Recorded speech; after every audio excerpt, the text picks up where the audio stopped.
మమతా కులకర్ణి 90లలో బాలీవుడ్ను ఓ ఊపేసిన beauty ఇప్పుడు మాత్రం హఠాత్తుగా కుంభమేళాలో సన్యాసినిగా అవతారం ఎత్తింది. హీరోయిన్గా మంచి రైజింగ్ ఉన్న టైంలో అనేక వివాదాలతో కెరీర్ కోల్పోయింది మమత. ఇప్పుడు కొత్త జీవితం మొదలుపెట్టింది. మాఫియా, డ్రగ్స్ లాంటి వ్యవహారాలతో స్టార్ ఇమేజ్ని వదులుకున్న ఈ బాలీవుడ్ భామ ఇప్పుడెందుకు సన్యాసినిగా మారింది అనేది హాట్ టాపిక్గా మారింది. ముంబై మాజీ పోలీస్ కమిషనర్ కూతురు మమతా కులకర్ణి చాలా చిన్న వయసులో బాలీవుడ్లోకి ఎంట్రీ ఇచ్చింది. స్టార్ హీరోలు అందరితోనూ నటించింది. స్టార్ డస్ట్ కవర్ పేజీపై నగ్నంగా ఫోటోలకు ఫోజులు ఇవ్వడంతో అప్పట్లో ఆమె కాంట్రవర్సీలో ఇరుక్కుంది. ఆమె టాప్లెస్ ఫోజులపై అప్పట్లో కోర్టు జరిమానా కూడా విధించింది. అలాగే కాంట్రవర్సీ కమెంట్స్ చేసి ఓ వర్గం ఆగ్రహాన్ని కూడా చవిచూసింది. అలా అడపాదడపా కాంట్రవర్షియల్ స్టేట్మెంట్స్ ఇవ్వడం, బాయ్ ఫ్రెండ్స్, నైట్ క్లబ్స్ ఇవన్నీ మమతకి చెడ్డ పేరు తెచ్చాయి.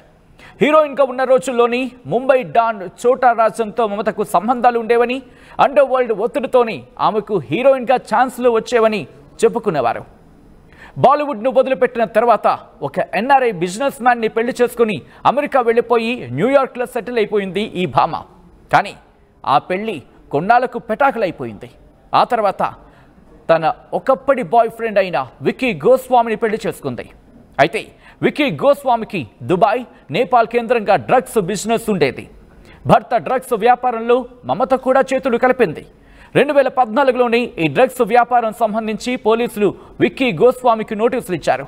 తెలివిగా పోలీసుల నుంచి తప్పించుకుని విక్కీ, మమత ఇద్దరు కెన్యాకు పారిపోయారు. అక్కడి నుంచి డ్రగ్స్ బిజినెస్ చేసేవారు. 2017లో 20,000 కోట్ల రూపాయలు విలువైన డ్రగ్స్ సప్లైకి సంబంధించి వాళ్ళిద్దరిపై నార్కటిక్స్ కేసు బుక్ అయింది. దీంతో చాలా కాలం దుబాయ్లో రహస్యంగా జీవించింది మమత. ఆ తర్వాత ఆ కేసు నుంచి బయటపడింది. అందం, ఐశ్వర్యం అన్నీ ఉన్నా జీవితంలో క్రమశిక్షణ లేకపోవడంతో సినిమా హీరోయిన్గా నిలదొక్కుకోలేకపోయింది మమత.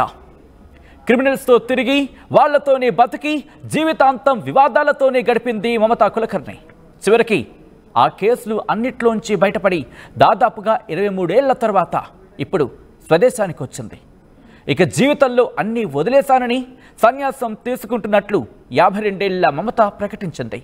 మహాకుంభమేళా సందర్భంగా మౌని అమావాస్య రోజున మమతా కులకర్ణి సన్యాసినిగా మారింది. అఖారా గ్రూప్లో మహామండలేశ్వర్గా స్థానం పొందడం మాత్రం అక్కడ పెద్ద స్థాయిలో ఉన్నవాళ్లు ఒప్పుకోవటం లేదు. అయితే ఆమె సన్యాసిగా మారడం వెనుక కూడా ఏదో లాభం ఉందనే వాదనలు ఉన్నాయి. 2,000 కోట్ల రూపాయల విలువైన డ్రగ్స్ కేసులో ఆమె పాత్రధారి అని, దాని నుంచి తప్పించుకునేందుకు సన్యాసం తీసుకుందని నెటిజన్లు చర్చించుకుంటున్నారు.